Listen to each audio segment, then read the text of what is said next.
Ang aswang ay isang kilalang nilalang sa alamat at mitolohiya ng Pilipinas.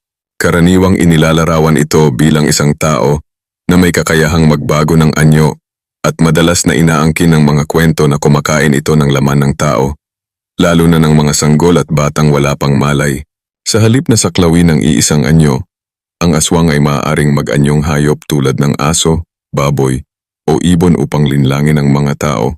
Bawat rehiyon sa Pilipinas ay may kanya-kanyang bersyon ng aswang. Sa Visayas, madalas na ito ay isang babae na nagiging isang malaking ibon na tinatawag na wak-wak o tik-tik.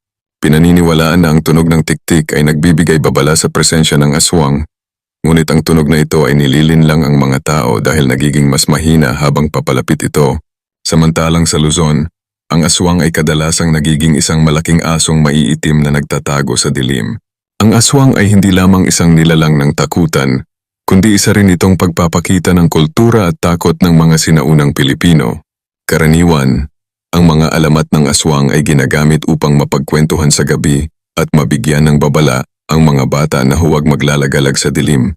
Ang takot sa aswang ay nagbibigay ng kaligtasan para sa mga tao, lalo na sa panahon na wala pang kuryente at teknolohiya. May mga kwento rin na nagsasabing ang aswang ay may kakayahang makapinsala gamit ang kanilang tingin o laway. Ang kanilang kalasingan ay madalas na pinapaingatan ng mga matanda sa mga batang nagdadalang tao dahil pinaniniwalaan na ang mga buntis ay madalas na target ng aswang.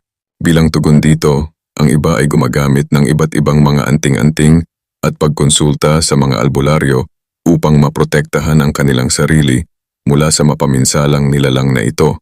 Sa modernong panahon, may mga pelikula at palabas sa telebisyon na nagsasadula ng alamat ng aswang.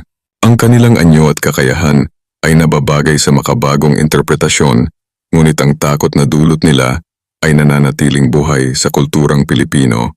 Maaaring magbago ang teknolohiya at panahon, pero ang kwento ng aswang ay patuloy na nagbibigay ng kakaibang damdamin sa sino mang makarinig nito. Sa kabila ng makabagong buhay, ang alamat ng aswang ay nananatiling bahagi ng kasaysayan at kamalayan ng bawat Pilipino.